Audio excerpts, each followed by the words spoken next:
का मतलब क्या है? विंटर है, हम टॉलरेट वैसे डायरेक्टली नहीं कर पाएंगे, तो जो है उसमें ही समर बना रहे। इसी तरह दुख के सीजन में सुख का साधन बना रहे, तो क्या हो जाएगा? फिर भी ट्रेसेस तो आएगा ही, फिर भी थोड़ा सा एक्सपोज किया, अगर सुख का जो है थोड़ा सा स्टॉप कर दिया तो उतने में दुख फील होने लग जाएगा, क्योंकि सीजन ही दुख का है। ये है ना। तो ऐसी बाबा, अब बाबा के शब्दों में सुनेंगे। 4:11। मीठे बच्चे, बाप का फरमान है स्वदर्शन चक्र फिराना। स्वदर्शन चक्र फिराते अपना बुद्धि योग एक बाप से लगाओ। बाप का फरमान है स्वदर्शन चक्र फिराते अपना बुद्धि योग एक बाप से लगाओ,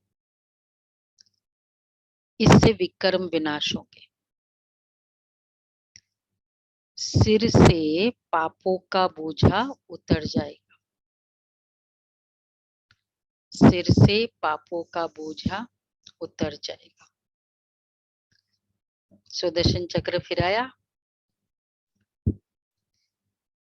पूरे दिन में, कल एक बार एटलीस्ट। अच्छा, प्रश्न है, इस पुरुषोत्तम संगम युग की विशेषताएं कौन कौन सी है? इस पुरुषोत्तम संगम युग की विशेषताएं कौन कौन सी है? ये पुरुषोत्तम संगम युग है ना, क्या क्या विशेषता है उसकी? इसी युग में बाप टीचर बनकर पढ़ाते, बाप टीचर सदगुरु तीनों। बाप टीचर सदगुरु। अच्छा, और आत्मा परमात्मा का मिलन होता है।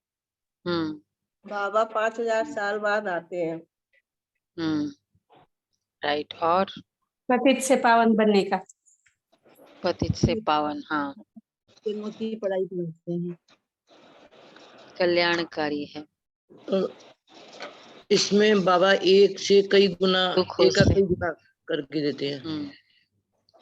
हाँ, आत्मा का परिचय। हाँ, 1 से 100 गुना, पदम गुना इस युग में मिलता है। हाँ, ये भी अच्छा पॉइंट है। इस समय हम सच्चे ब्राह्मण बनते, सच्चे ब्राह्मण बनते, सांवरे से गोरा बनते।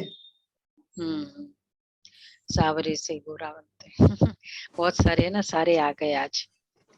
ये संगम युग ही कल्याणकारी युग है। आपने बताया दुख धाम से सुख धाम में जाते हैं। दुख धाम से, हाँ, तो ये कल्याणकारी युग है पहला। इसमें ही आत्मा और परमात्मा का सच्चा मेला लगता है, जिसे कुंभ का मेला कहते हैं। कुंभ का मेला, देखो कितना इम्पोर्टेंट पॉइंट बाबा का है, सोचना इस पर। दूसरा, इस समय तुम सच्चे सच्चे ब्राह्मण बनते हो। तीसरा, इस संगम पर तुम दुखधाम से सुखधाम में जाते हो, दुखों से छूटते हो। फोर्थ है, इस समय तुम्हें ज्ञान सागर बाप द्वारा सृष्टि के आदि मध्य अंत का पूरा ज्ञान मिलता है। फोर्थ, ज्ञान सागर से सृष्टि के आदि मध्य अंत, एंड का पूरा ज्ञान मिलता है। नई दुनिया के लिए नया ज्ञान बाप देते। तुम सावरे से गोरा बनते हो। ठीक है, 5 पॉइंट है। गीता इस पाप की दुनिया से कहीं दूर ले चल। आगे क्या है? इस पाप की दुनिया से कहीं दूर ले चल। नहीं पता कौन है? जहाँ चैन हमें आए। हाँ बोलो। जहाँ चैन हमें आए। जहाँ चैन हमें आए। अच्छा, पूरा नहीं आता है किसी को? अच्छा, चलो। तो बाबा कहते हैं, मीठे मीठे बच्चों ने गीत सुना और बच्चों की बुद्धि में यह बैठा हुआ है कि बरोबर कलयुग पापों की दुनिया है, इस समय सब पाप ही करते रहते हैं। बाप आकर तुम बच्चों को कल्प कल्प गति सदगति देते हैं। जब पतित दुनिया को पावन बनाना होता है तब पतित पावन बाप आते हैं, आकर आप समान बनाते हैं। बाप में कौन सा ज्ञान है? सारे सृष्टि चक्र का ज्ञान है। तुम बच्चे भी सृष्टि चक्र को जानते हो। ये सारा चक्र कैसे फिरता है, ये बाप में ज्ञान है, इसलिए इनको ज्ञान का सागर कहा जाता है। वही पतित पावन है। इस चक्र को समझने से, स्वदर्शन चक्रधारी बनने से, तुम फिर चक्र को समझने से और स्वदर्शन चक्रधारी बनने से फिर तुम स्वर्ग के चक्रवर्ती राजा रानी बनते हो। चक्र को समझना, स्वदर्शन चक्रधारी बनना, स्वदर्शन चक्र को याद करना, स्वदर्शन चक्रधारी बनना, क्या फर्क है? उसको अनुभव करना और फिर उसको लाना, स्वभाव में लाना। बनना। तो वैसे मुझे लगे, मुझे ये नहीं फील हो कि मैं फलाने का युगल हूँ, पेरेंट हूँ, बच्चा हूँ। नैरो फीलिंग है, मतलब फिर ब्रॉड फीलिंग नहीं है। स्वदर्शन चक्रधारी बनना, अपने आप को ब्रॉड फीलिंग में, जैसे आज हम जब देह अभिमानी होते तो पेरेंट की फीलिंग प्रत्यक्ष अनुभव होती है ना, ऐसे स्वदर्शन चक्रधारी का प्रत्यक्ष अनुभव हो। करंट रोल से बहुत सारे जो रोल्स रहे हैं उसकी कॉन्शियसनेस में आना, स्वदर्शन चक्रधारी बनना, फिर तुम स्वर्ग के चक्रवर्ती राजा रानी बनते हो। तो बुद्धि में सारा दिन ये चक्र फिरना चाहिए ना। अब सारा दिन कौन सा चक्र फिरने से क्या फायदा होगा? चक्कर में जाओ, चक्रवर्ती राजा बनते हैं। चक्रवर्ती राजा, और चक्र फिराने से विक्रम विनाश होंगे, और चक्र फिराने से हमारी स्थिति ऊपर से ऊपर जाएगी। हाँ, हमारी स्थिति बहुत अच्छी रहेगी। स्थिति अच्छी होगी। असुरों के गले कटेंगे, कर्म विनाश होंगे, विक्रम विनाश होगा, चक्रवर्ती राजा बनेंगे और चक्रों से मुक्त रहेंगे। कौन से चक्कर? माया के चक्कर से मुक्त होंगे व्यर्थ संकल्प और व्यर्थ संकल्प का चक्र। हाँ, सृष्टि के चक्र का ज्ञान होएगा। हाँ, सृष्टि का ज्ञान होएगा। हाँ, तो मतलब उसका ज्ञान होने से क्या रिजल्ट है? फिर सतयुग में तुम ये चक्र नहीं फिराएंगे। वहां स्व अर्थात आत्मा को सृष्टि का चक्र का ज्ञान ही नहीं होता, न सतयुग में न कलयुग में। ये ज्ञान सिर्फ संगम युग पर तुमको मिलता है। संगम की बहुत महिमा है। कुंभ का मेला करते हैं ना, वास्तव में यह है ज्ञान सागर और ज्ञान नदियों का मेला, अर्थात परमात्मा और आत्माओं का मेला। वह कुंभ का मेला भक्ति मार्ग का है। यह आत्मा और परमात्मा का मेला, वह कुंभ का मेला भक्ति मार्ग का है, और ये आत्मा परमात्मा का मेला इस सुहावने कल्याणकारी संगम युग पर होता है। एक्चुअली मेला का सिग्निफिकेंस ही क्या है? नदियों का मिलन। मिलन ही मेला, जब नदियों का मिलन है उसको कुंभ मेला, और उसका इतना मतलब प्रचार प्रसार, इतना उसकी महिमा, उसके इतने सारे उसके विधि विधान, खर्चा कितना होता है। जस्ट रीजन क्या है? क्योंकि वो मिला, नदियां मिली। तो एक्चुअली ये तो जोग्राफिकल फिनोमिना है मिलना, तो पर इसके पीछे का जो राज है वो ये था। कौन सा? हाँ, हम आत्माएं संगम युग में सारा समय मिलन मनाती है बाबा के साथ।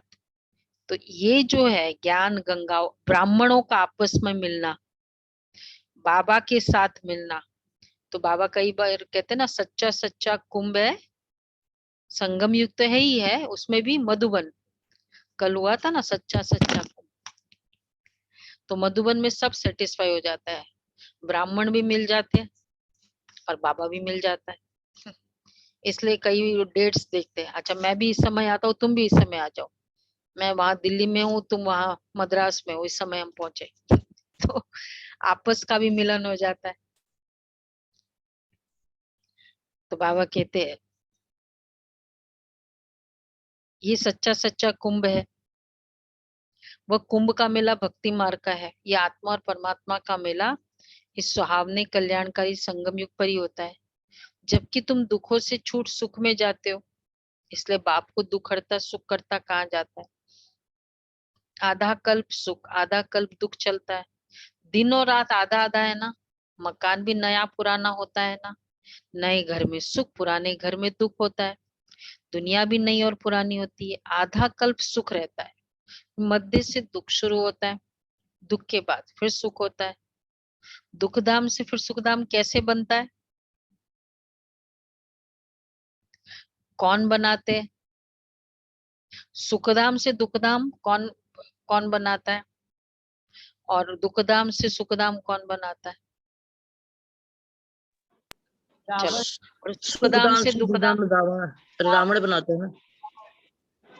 बोलो, सोच के बताना। सुखधाम से दुखधाम कौन बनाता है? ज्ञान सागर एक हम्म? परमात्मा दुख से लॉ है दीदी, लॉ है। बात स्वीकार हमारे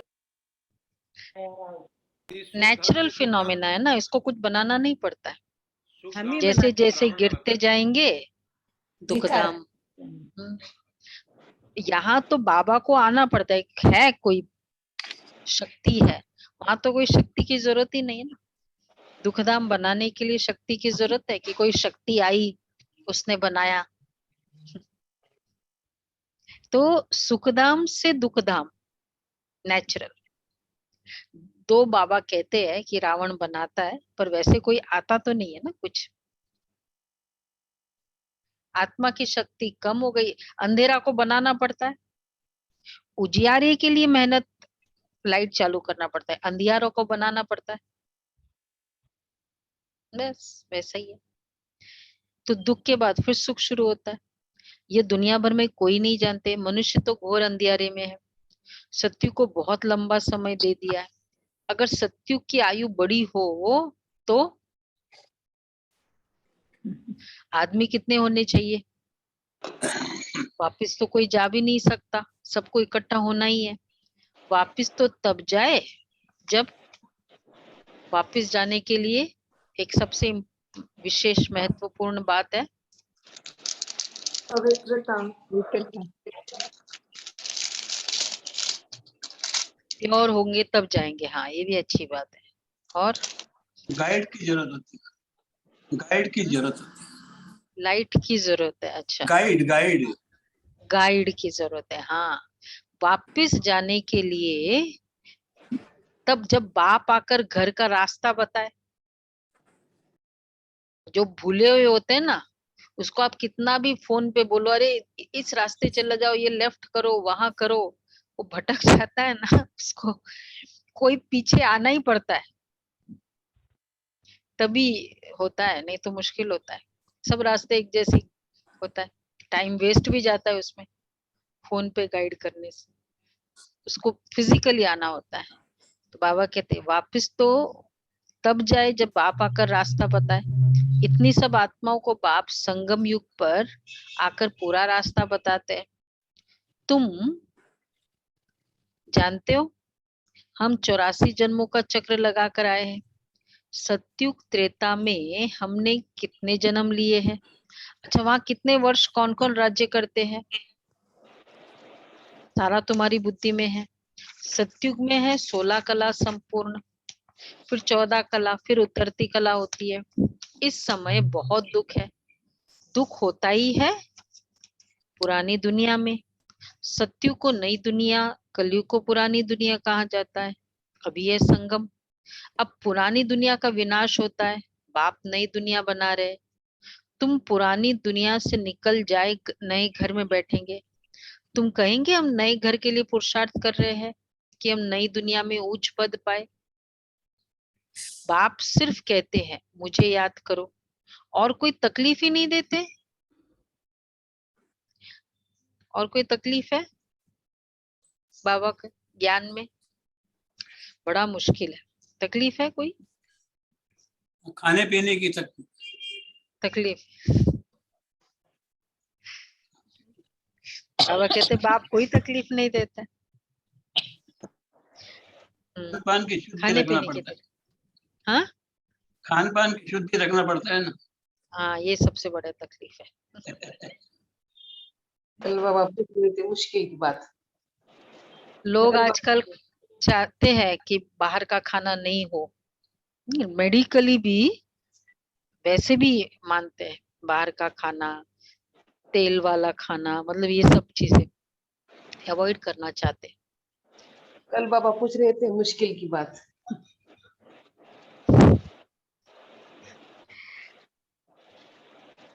हाँ, हाँ, हाँ, जनरल के लिए बताया। तो अब तो तकलीफ नहीं लगती है ना। अब किसको तकलीफ लगती है? खान पान की शुद्धि। सही बोला है ना? हाँ, बाकी सब नियम बाबा के पालन हो जाती है, खान पान की शुद्धि में बच्चे फेल होते हाँ, हैं। उसमें मुश्किल होते हैं। बाबा कहते कोई तकलीफ नहीं देता हूँ।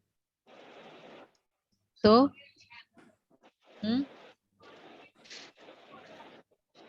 हाँ, ये वैसे बहुत बड़ी तकलीफ है। फिर कहते प्रैक्टिकली आप ही देखो ना, कुमार क्या कुमारी भी जो जॉब करने जाते हैं वो सारों के लिए है। तो ऐसे ही बाबा थोड़ी स्वर्ग स्थापन कर रहा है। ऐसी आत्माएं है जो इस बड़े से बड़े चैलेंज को स्वीकार करती है, तभी तो हमारा सतयुग आ रहा है। हम सब आप ऐसी आत्माओं के कारण। तो बाबा कहते हैं, बाप सिर्फ कहते मुझे याद करो, और कोई तकलीफ ही नहीं देते। कैसे भी टाइम निकाल फरमान मानना चाहिए, परंतु माया ऐसी है जो फरमान मानने नहीं देती है, बाप से बुद्धि योग लगाने नहीं देती है। परंतु तुम बच्चों ने कल्प पहले भी पुरुषार्थ कर इस माया रूपी रावण पर जीत पाई है, याद आता है? कल्प पहले भी पुरुषार्थ किया। हाँ, तब तो सत्युग की स्थापना होती है। जितना जो मददगार बनता है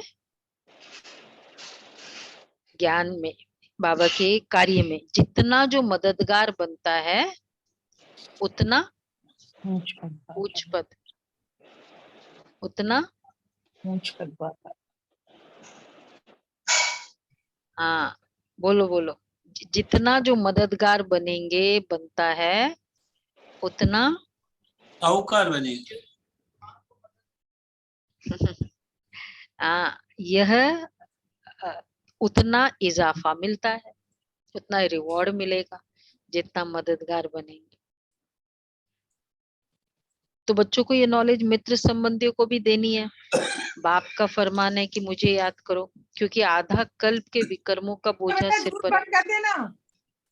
उसमें बाप उनको भस्म करने का कोई उपाय ही नहीं सिवाय याद के। भल गंगा जमुना को पतित पावनी कहते हैं, समझते हम पावन हो जाएंगे, परंतु पानी से पाप कैसे कटेंगे? कल गंगा की कौन सी बात थी बहुत इंपॉर्टेंट? मुख से गंगा के लिए मुख गंगा जल से इतना होता है, उसकी बात पर था ना। तो भल गंगा जमुना को पतित पावनी कहते हैं, समझते हम पावन हो जाएंगे, परंतु पानी से पाप कैसे कटेंगे? यह है पतित दुनिया। तब सब पुकारते, हे पतित पावन आकर सत्यु की स्थापना करो। सो तो सिवाय बाप के कोई स्थापन ही कर न सके, मतलब तभी पुकारते हैं ना।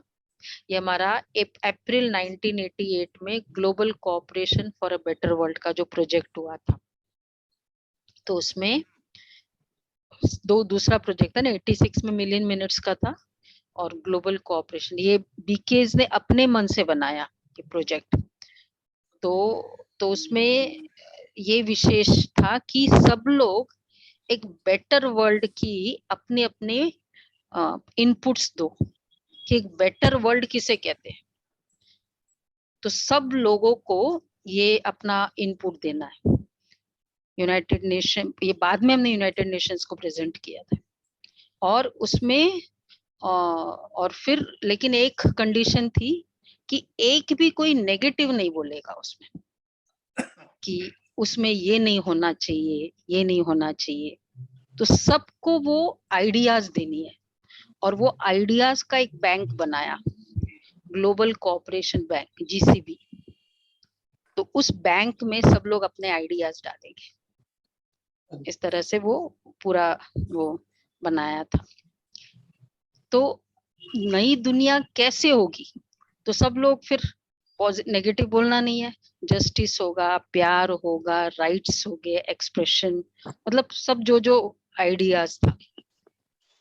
तो बाबा जो कहते हैं ना कि ये, और फिर बाद में तो इसका तो बहुत अच्छा हुआ, फिर बहुत ही हाउस ऑफ पार्लियामेंट से इसका इनॉग्रेशन हुआ था लंदन में, और इसका इतने सारे 120 कंट्रीज ने पार्टिसिपेट किया। मिलियन मिनट्स तो 88 कंट्रीज ने किया था। और उसके बाद फिर जब इसका डिक्लेरेशन मधुबन में बनाया और यूनाइटेड नेशंस, तब यूनाइटेड नेशंस को लगा कि ये कुछ काम कर सकती है ये संस्था, रिकग्निशन मिली थी। और उसके बाद बहुत बहुत messenger, peace messenger, million minutes के बाद पीस मैसेंजर अवार्ड 7 मिले, और इसके बाद भी 1-2 अवार्ड्स मिले हमको यूनाइटेड नेशंस की तरफ से। तो बाबा कहते हैं कि सो तो ये नई दुनिया सिवाय बाप के कोई स्थापना नहीं कर न सके, सिर्फ पॉजिटिव, मतलब सब जैसे वो पढ़ते थे ना, अभी तक है वो वो पूरा डिक्लेरेशन। मधुबन में जाएंगे ना तो दिखा देंगे आपको। हाँ, वो फिर 90s में बना, इसके बाद देखा ना यूनाइटेड नेशंस। तो ये बाप के सिवाय कोई स्थापना ही कर न सके, तो फिर उनको ये बताया कि ये सब आपने आइडियाज दी, अभी कौन बनाएगा इसको। सबके अच्छे अच्छे आइडियाज थे, ऐसा होगा, ऐसा होगा, उसमें ऐसा होगा, उसमें ऐसा होगा। तो बाबा कहते हैं, तो यह है नई दुनिया के लिए नया ज्ञान। देने वाला एक ही बाप है। श्री कृष्ण ने ज्ञान नहीं दिया। श्री कृष्ण को पतित पावन नहीं कहा जाता। पतित पावन तो एक ही परम पिता परमात्मा है जो पुनर्जन्म रहित है। तुम जानते हो श्री कृष्णपुरी को विष्णुपुरी कहा जाता है। श्री कृष्ण की राजधानी अपनी, राधे की राजधानी अपनी, फिर उन्हों की आपस में सगाई होती है, अलग अलग राजधानी के होते हैं। राधे कृष्ण कोई भाई बहन नहीं थे, भाई बहन की आपस में शादी नहीं होती। अब तुम्हारी बुद्धि में यह बातें टपकती रहती है, पहले यह नहीं जानते थे, अब मालूम पड़ा है कि राधे कृष्ण फिर लक्ष्मी नारायण बनते हैं। स्वर्ग के महाराजा और महारानी, प्रिंस और प्रिंसेस राधे कृष्ण गाए हुए हैं। उन्हों के माँ बाप का इतना ऊंचा मर्तबा नहीं है। देखो, स्वर्ग के महाराजा और महारानी, प्रिंस और प्रिंसेस राधे कृष्ण गाए हुए हैं। अच्छा, उन्हों के माँ बाप का इतना ऊंचा मर्तबा नहीं है, यह क्यों हुआ? क्योंकि ये भोग बल से पैदा हुए थे और इसीलिए उनकी। अच्छा, और हाँ राइट है, उतना नाम नहीं तो नाम होता ना माँ बाप का भी। तो उन्होंने कम पढ़ाई की है।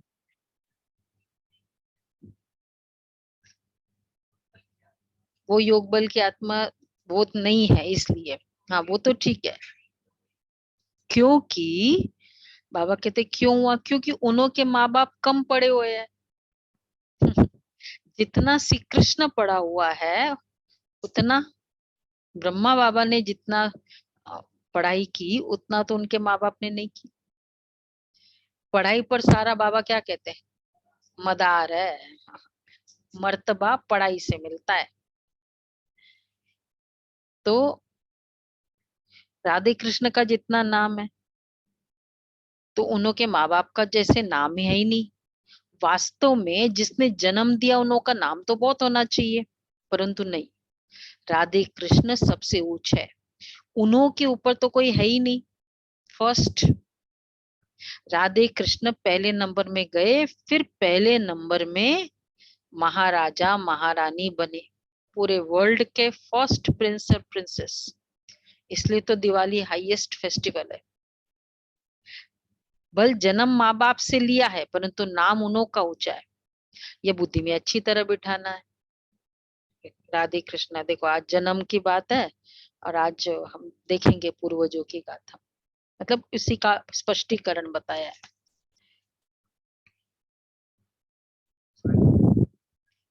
जिस दिन ताजपोशी हुई थी राधे कृष्ण की, वो तो शास्त्रों में बताया है, सच्चाई है ना, सच्चाई है। तो वास्तव में तो राधे कृष्ण पहले नंबर में गए। तो ये बुद्धि में अच्छी तरह बिठाना है। जबकि तुम यहाँ बैठे हो तो बच्चे यहाँ बैठे ना, सभी क्लास में बैठे, सभी क्लास में बैठे, जो वीडियो ऑन नहीं भी किया है सभी क्लास में बैठे। अच्छा, तो क्या करो, तो बच्चे ये स्वदर्शन चक्र फिराते रहो। चलो फिराओ, क्लास में सभी बैठे। हाँ चलो, मैं आत्मा परम धाम निराकारी स्टेज, नीचे फर्स्ट जन्म में,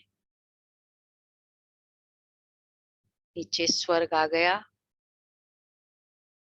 सिंहासन पर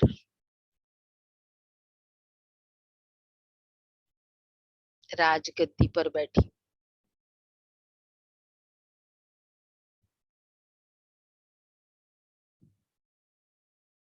अब मैं आत्मा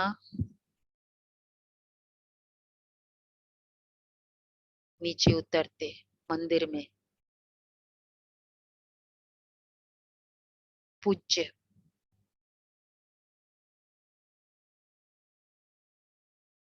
देवी स्वरूप में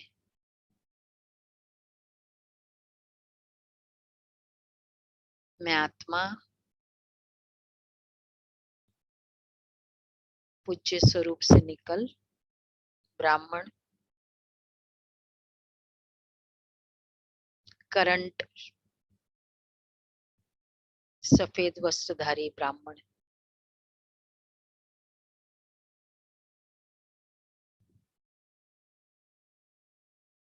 और अब थोड़े दिनों के बाद आकारी शरीर फरिश्ता।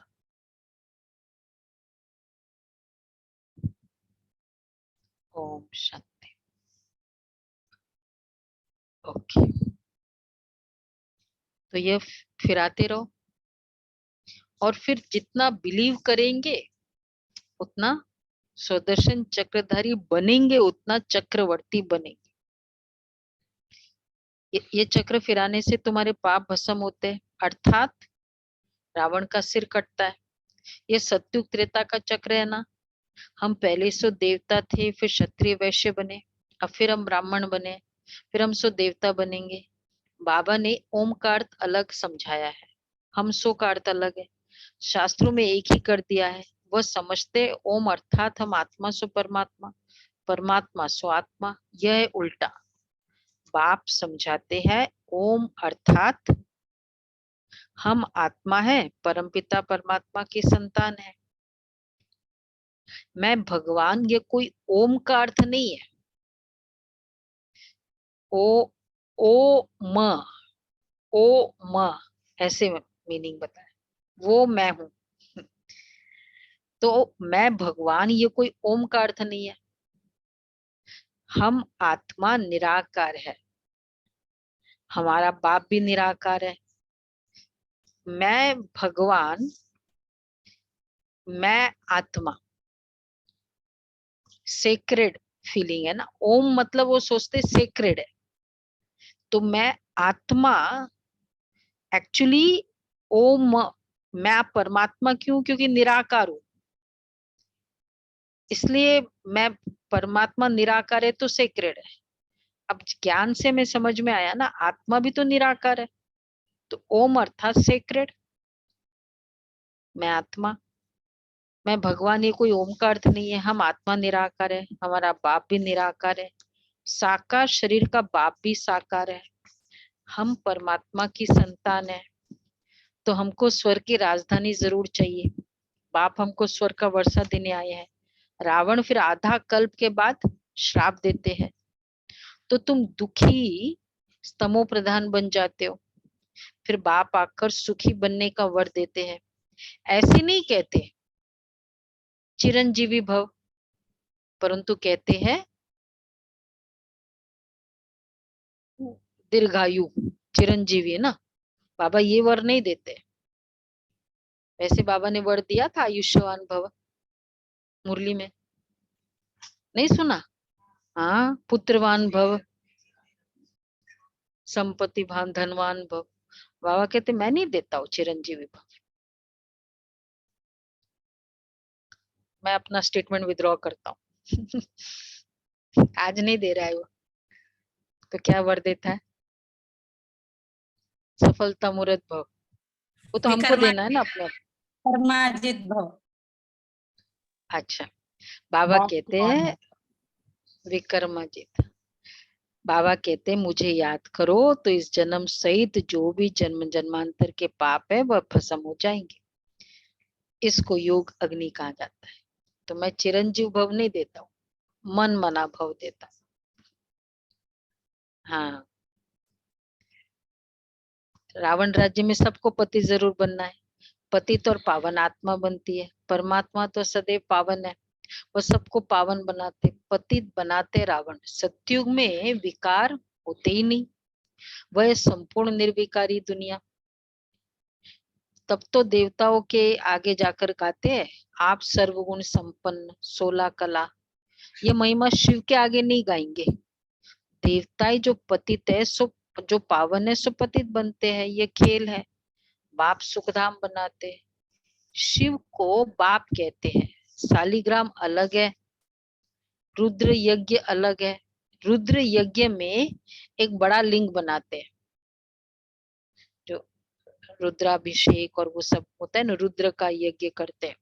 बाकी छोटे छोटे शालिग्राम बनाते हैं। हम आत्मा 84 जन्म लेते हैं।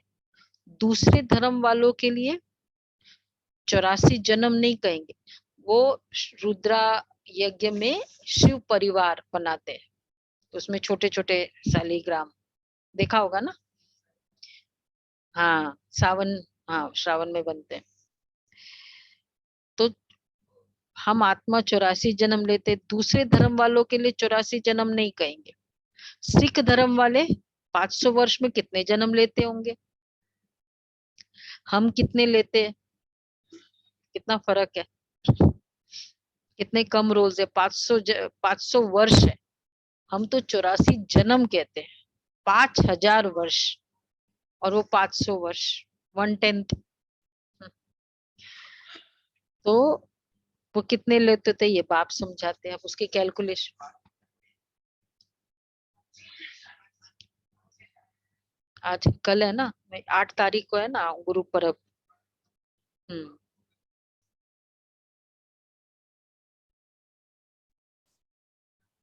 हाँ, गुरु नानक से शुरू।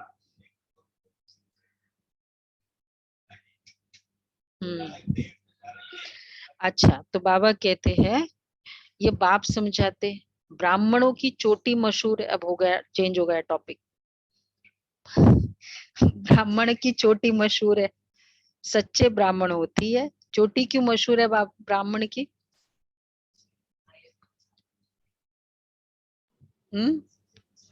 हाईएस्ट होते हैं। ब्राह्मण मतलब ब्राह्मण जाति, हाईएस्ट जाति है, अर्थात हाईएस्ट कर्म है। सच्चे ब्राह्मण होते ही है संगम पर। ये कल्याणकारी युग है, यहाँ ही तुम सबका कल्याण होता है। रावण कल्याण करते हैं, बाप आकर कल्याण करते हैं, तो बाप की मत पर चल कल्याण करना चाहिए ना। श्रीमद शिव भगवान वाच, शिव बाबा जन्म नहीं लेते, वो प्रवेश करते हैं। जन्म तब कहे, देखो बाबा जन्म नहीं लेते, प्रवेश करते। जन्म तब कहे, गर्भ में। कौन बता सकता है क्यों बाप जब का वो जन्म गर्भ नहीं कर, गर्भ में आए। जन्म तब कहे जब माता पिता हो, जब शरीर अपना हो, जब चक्र जब में शरीर आए, खुद का हो। जब चक्र में आए। अच्छा, जब मृत्यु भी हो। जन्म तब कहे जब पालना लेवे। मैं किसकी पालना लेता हूँ? आता हो ज्ञान सुनाता हूँ, न दूध पिलाओ न कुछ खिलाना है तो खिलाओ, वो भी इतना सा छोटे छोटे, छोटी कचोरी बाबा को छोटी सी, आपने देखा छोटी बाबा की कचोरी और समोसा, बाबा को समोसा खिलाते इतना छोटा सा। किसने खाया है? मैं लेकर आई हूँ। अच्छा, तो एक है, मैं जब भी मधुबन से लेकर आती थी बाबा का वो इतनी सी कचोरी, इतना सा समोसा, वो खिलाते। छोटी छोटी पालना कहाँ ले रहा है बाबा?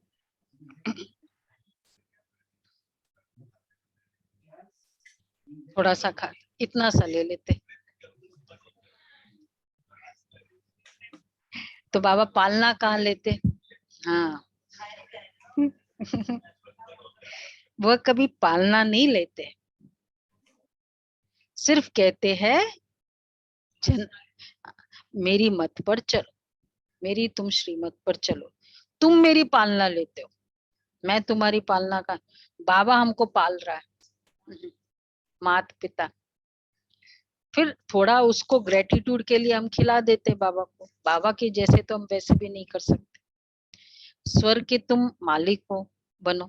मुझे तो बनना नहीं है, मैं तो अभोक्ता हूँ। तो समझना चाहिए बाबा हम आत्माओं को समझा रहे हैं, आत्मा ही समझती है ना। आत्मा ही बैरिस्टर इंजीनियर बनती है, मैं फलाना हूँ। आत्मा ने कहा हम देवता थे, फिर हम 8 जन्म बाद क्षत्रिय बने, फिर 12 जन्म लिए, फिर मैं पतित बनता हूँ। अब बाप कहते बच्चे आत्मा अभिमानी बनो। ये समझने की बात है। आज बार बार बाबा याद क्या दिला रहे? हाँ, पहले मैं 8 जन्म ये था। जैसे इस तरह से भी कनेक्ट कर सकते हैं। अब आज हमको जो करंट, जो हमारा जो भी संबंध है या जो भी स्थिति है बिजनेस की है या शरीर के, कितना रियल लग रहा है। अगर हम उसको डेट बैक करें आज के 20 साल पहले, वो भी तो कितना रियल लगता था, जिन जिन आत्माओं के साथ रहते थे। लेकिन वो अभी सपना हो गया सपोज। अच्छा, बचपन का कितना झगड़े कर लेते थे, ये करते थे, आज वो क्या हो गया? सपना हो गया। तो मतलब एक ही जन्म में, जैसे कोई वो अभी सोच भी नहीं सकते वो युग के बारे में। इस तरह फोन होते थे, जो भी आजकल बोलते हैं ना, फोन होते थे, ऐसे जाते थे, ऐसे इनलैंड लेटर लिखते थे, तो वो एक सपना हो गया। तो इस तरह से डेट बैक करो, एक समय हम देवता थे, ये रियल नहीं है। इसी तरह रियल लगता है, अभी लगता है। तो ऐसे करो।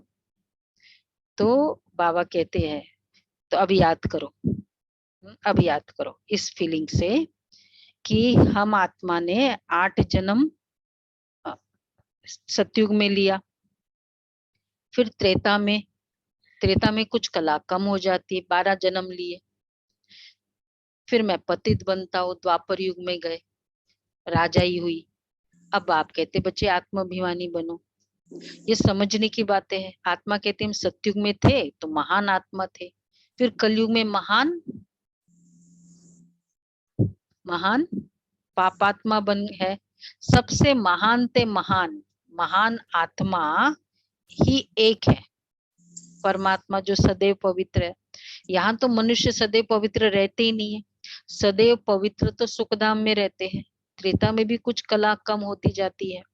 अभी हमारी चढ़ती कला है, हम स्वर्ग के मालिक बनते हैं। अच्छा, फिर त्रेता में आएंगे तो 2 कला कम हो जाएगी। अच्छा, फिर द्वापर में 5 विकारों का ग्रहण लगने से काले होते हैं। अभी बाप कहते हैं इन 5 विकारों का दान दो तो ग्रहण उतर जाए, फिर तुम सत्युगी संपूर्ण देवता बन जाएंगे। पहले पहले देह अभिमान छोड़ो। सबसे पहले विकार किसका दान दो? काम विकार का दान दो। अंत में आकर पहले स्टार्ट ही काम विकार से करना है, इस ब्राह्मण जीवन की शुरुआत, और फिर लास्ट में कौन सा विकार देना? अहंकार, मोह का। Right answer. अंत में आकर बोलो बोलो, ऑफलाइन तो राइट आंसर दिया, ऑनलाइन बोलो मोह मंजू का। बहन। दीदी देह का क्या? देह का क्या? अंत का विकार कौन सा है? अहंकार, मोह का। हाँ, नष्ट मोहा, नष्ट मोहा। मोह का। अंत में आकर नष्ट मोहा बनना है। स्टार्ट हमारी काम विकार से हुई, क्योंकि जिस सीक्वेंस से आया था ना विकार, उसी सीक्वेंस में पहले उसको देना है। फर्स्ट काम विकार आया तो पहले फर्स्ट वो देना है उसको। अभी तुम आत्माओं को स्मृति आई है कि हमने 84 जन्म भोगे। द्वापर से रावण ने श्रापित किया है, इसलिए सब दुखी है। अच्छा, क्या द्वापर के राजा रानी आदि बीमार नहीं पड़ते होंगे? बाबा चक्रवर्ती बना रहे आज, कम पड़ते होंगे। पढ़ते होंगे। अपने द्वापर युग में जाओ। हाँ, एक्चुअली सिंपल, इसलिए तो वहां आयुर्वेदा की शुरुआत हुई। बीमार होते हैं, आयुर्वेदी की शुरुआत भी कब हुई? द्वापर से। धन्वंतरी, वैद्य से काम चल जाता है, खत्म। ये तो अभी मानसिक रोग शुरू हुआ, तब ये सारे जायंट डिजीजेज आ गए। ठीक है ना दीपक भाई? बाबा कहते हैं यह भी दुख हुआ ना, द्वापर में थोड़े बहुत भी बीमार पड़े तो दुख हुआ ना। ये है ही देवी देवता है, बीमार पड़ते ही नहीं। ये है ही दुख की दुनिया, सत्युग है ही सुखधाम। तो भगवान की श्रीमत माननी चाहिए। बेहद के बाप की जो मत नहीं मानते उन्हें, जो मत नहीं मानते उन्हें क्या कहा जाएगा? उन्हें बुद्धू कहते हैं। महाराज की सभी। सुनो सुनो, बताओ। सौतेले बच्चे। अच्छा, दीपांशु बहन बोलेगी, बताओ। नाफरमान बरदार बच्चे। नाफरमान, थोड़ा स्ट्रॉन्ग बोला है बाबा ने। कड़ा बोलो, कड़ा याद आता हो तो बोलो। कपूत कपूत बच्चे। दीदी बोलो। कपूत। महान कपूत, ऑर्डिनरी कपूत नहीं। हाँ, महान। हाँ, कपूत की भी डिग्री है। सुना? देखो, जो श्रीमत नहीं मानते उन्हें महान कपूत कहा जाएगा। कपूत बच्चे को फिर बाप से क्या वर्षा मिलेगा? सपूत बच्चे वर्षा भी अच्छा लेते। तो पहली श्रीमत है देही अभिमानी, अमृत वेला, ये सब पहली श्रीमत है। काम विकार, पवित्र बनना, जो खुद पवित्र बन औरों को पवित्र बनाते। बेहद का बाप आत्माओं को पढ़ाते। हे आत्माएं, कानों से सुनती हो? कहते हैं आत्माएं कानों से सुन रही हो? कहते हैं हाँ बाबा, हम आपकी श्रीमत पर चल जरूर श्रेष्ठ बनेंगे। ऊंचे ते ऊंचा भगवान है तो जरूर पद भी ऊंचते ऊंच देंगे ना। स्वर्ग का वर्षा देते आधा कल्प के लिए, लौकिक बाप से तो हद का वर्षा मिलता है, अल्पकाल का सुख। कलयुग में है काग विष्ठा समान सुख, इसलिए सन्यासी घर बार छोड़ देते हैं, वे गृहस्थ धर्म को नहीं मानते हैं। गृहस्थ धर्म सतयुग में है ना, तुम देखो वो तो घर बार छोड़ देते हैं, वो गृहस्थ धर्म होता है वो मानते ही नहीं है। गृहस्थ मतलब ही रॉन्ग, सन्यासी। क्यों? उनकी फिलॉसफी रॉन्ग नहीं है, एकदम एक्यूरेट है। क्यों क्यों राइट है एकदम उनकी फिलॉसफी? बोलो। क्योंकि वो अपनी इंद्रियों पे कंट्रोल नहीं कर पाते। पवित्र रहते, गृहस्थ माने दुख। वो पवित्र रहते हैं। क्योंकि वो जब आते हैं 500 साल पहले, तब ये कलयुग की क्या स्टेज थी? अति। भारत कलयुग अति पे जा रहा था, एकदम सब कुछ रॉन्ग। तो वो उस समय परम धाम से वो आत्मा ही आई, तो वो क्या कह रही? तो उसने क्या कह दिया? सब गलत है। वो उन्होंने देखा ही ये वाला युग जब आए, बाकी समय ऊपर थे, तो इसलिए उन्होंने ये कह दिया कि छोड़ो, ये सब क्षण भंगुर सुख है, फिर काग विष्ठा समान सुख है, ये कुंभी पाक नरक है, ये बोल दिया इसको। तो कलयुग में काग विष्ठा समान सुख, इसलिए सन्यासी घर बार छोड़ देते, वे गृहस्थ धर्म को नहीं मानते। गृहस्थ धर्म सतयुग में है ना, उन्होंने सतयुग वाला धर्म गृहस्थी को देखा ही नहीं। अब जैसे कोई बाबा के घर आए और बाबा के बच्चे के गृहस्थी को देखे कि देखो ये भी गृहस्थ है और पूरे नियमों पर चलते, तो उनको लगेगा ना कि ऐसे भी पॉसिबल है। किसी ने खाली वही वर्ल्ड देखा होगा, ऐसा है।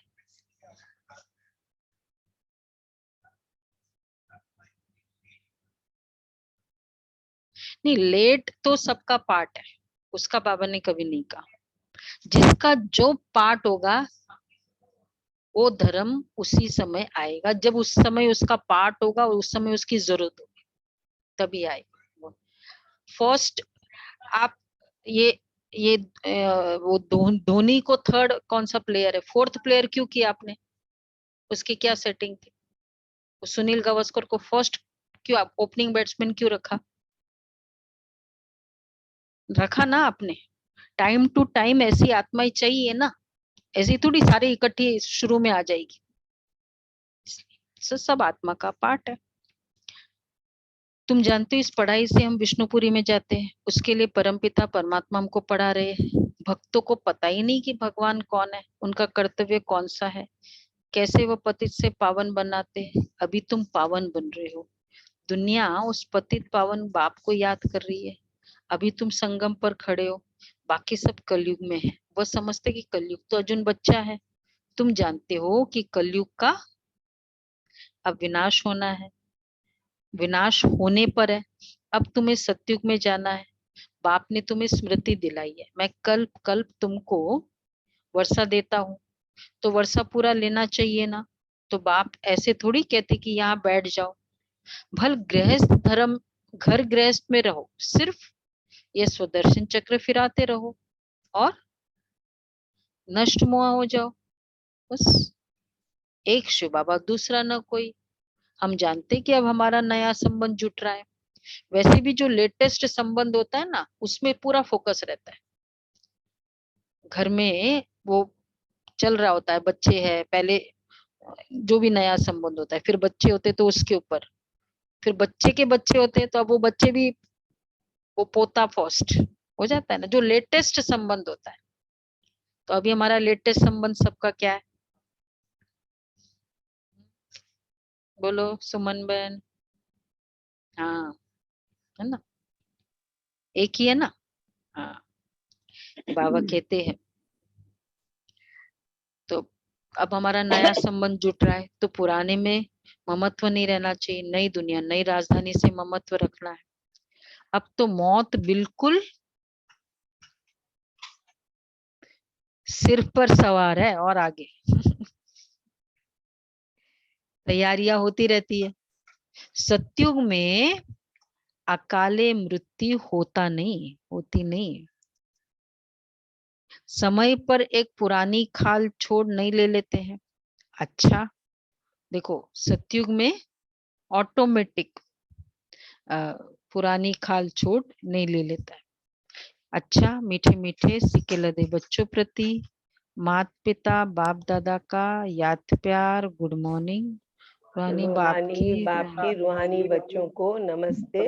हम सब रूहानी रूहानी बच्चों की रूहानी बाप रूहानी माता दादा पिता को बाप याद दादा प्यार को याद गुड प्यार मॉर्निंग गुड और मॉर्निंग और नमस्ते। नमस्ते। शुक्रिया बाबा, कोटि शुक्रिया। कोटि थैंक यू शुक्रिया। बाबा। वाह वाह वाह वाह।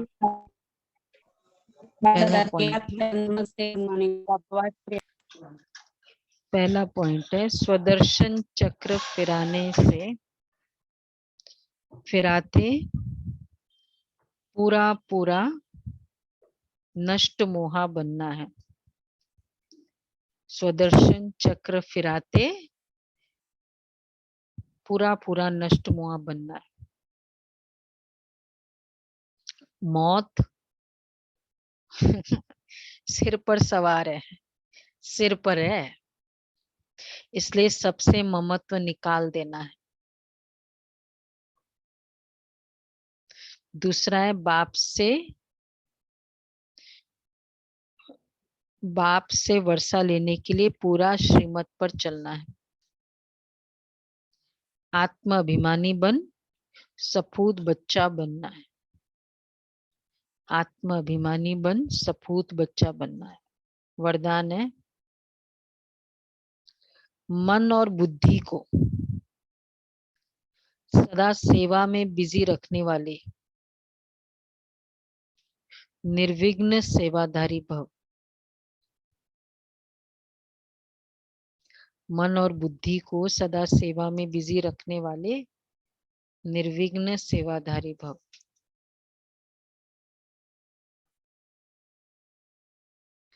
जो जितना सेवा का उमंग उत्साह रखते हैं उतना निर्विघ्न रहते। कल भी था ना बाबा के, कल शाम की मुरली में बाबा ने क्या कहा, मनसा सेवा में बिजी रहो, नहीं तो कर्मणा सेवा में। तो जो जितना सेवा का उमंग उत्साह रखते उतना निर्विघ्न रहते, क्योंकि सेवा में बुद्धि बिजी रहती है। खाली रहने से किसी और को आने का चांस है, और बिजी रहने से सहज निर्विघ्न बन जाते हैं। मन और बुद्धि को बिजी रखने के लिए उसका टाइम टेबल बनाओ। सेवा व स्वयं के प्रति जो लक्ष्य रखते हो उस लक्ष्य को प्रैक्टिकल में लाने के लिए बीच बीच में अटेंशन जरूर चाहिए। अटेंशन कभी टेंशन में बदली ना हो। जहां टेंशन होता है वहां मुश्किल हो जाता है। तो अटेंशन आज का होमवर्क भी है ये। बीच बीच में अटेंशन चाहिए। बीच बीच में क्या हुआ, 2 PM फॉर्मूला, 2 बजे नहीं 2 बजे तक बीच बीच में। अच्छा स्लोगन है सेवा से जो दुआएं मिलती है, देखो वही तंदुरुस्त रहने का साधन है। ठीक है, अगर बीमार है तो क्या करो, सेवा छोड़ो या सेवा करो? क्या करना चाहिए? बीमार है तो सेवा करो। सेवा करना और ज्यादा इतनी और अच्छी ज्यादा बात से बाबा ने। एक्चुअली किसका अनुभव है, हेडेक हो रहा था, ये हो रहा था, लेकिन पैर दर्द हो रहा था, सेवा किया तो उस समय के लिए बहुत अच्छा लगा। किया, एक भूल सबको जाते हैं अनुभव सब। होगा। बल्कि अगर आपको भूल जाते हैं सब अपना दर्द। हाँ देखो सबका है, छाया बहन भी दिखा रही है, सबका है ना ये। तो बल्कि क्या है, लॉजिक है। अगर मैं बहुत बीमार हूँ, उसी वाइब्रेशन में रह रही हूँ, कल रात से मेरे को हेडेक हो रहा है, तो मैं उस पलंग पे वाइब्रेशन क्या है, दर्द बहुत। हाँ तो वो उस वाइब्रेशन में और ज्यादा दर्द होगा। मतलब मुझे दर्द से मुक्ति नहीं फील होगी। उससे निकल जाओ, फ्रेश हो जाओ, सेंटर पे आ जाओ, मुरली सुनो, ये होता है। तो आज का स्लोगन याद रहेगा, सेवा से जो दुआएं मिलती है वो तंदुरुस्त है। अच्छा व्यक्ति इशारे है, पुराने संस्कार तो मोटी चीज है, अब पुराने संकल्प भी खत्म होने चाहिए। पुराने संस्कार उत्पन्न होने का कारण है विस्मृति। अपनी विस्मृति के कारण व्यर्थ बातें सहज को मुश्किल बना देती है। कोई न कोई संस्कारों में अगर ये देह का वस्त्र चिपका हुआ है अर्थात तंग है, टाइट है, तो उतर नहीं सकता। जब सभी संस्कारों से न्यारा हो जाएंगे तो फिर अवस्था भी न्यारी प्यारी फरिश्ता समान हो जाएगी। पुराने संस्कार का बीज है देहाभिमान, ये देह का वस्त्र। देह के कनेक्शन में जो संस्कार बने हुए हैं ना, वो है पुराने संस्कार। मैं मेल हूं, मैं फीमेल हूं, या मैं रोल है जो भी, मैं मदर हूं, तो उसके संस्कार। अभी आज इसका अभ्यास करेंगे, होमवर्क करेंगे। अच्छा जी। विस्मृति मतलब भूलना, भूलना।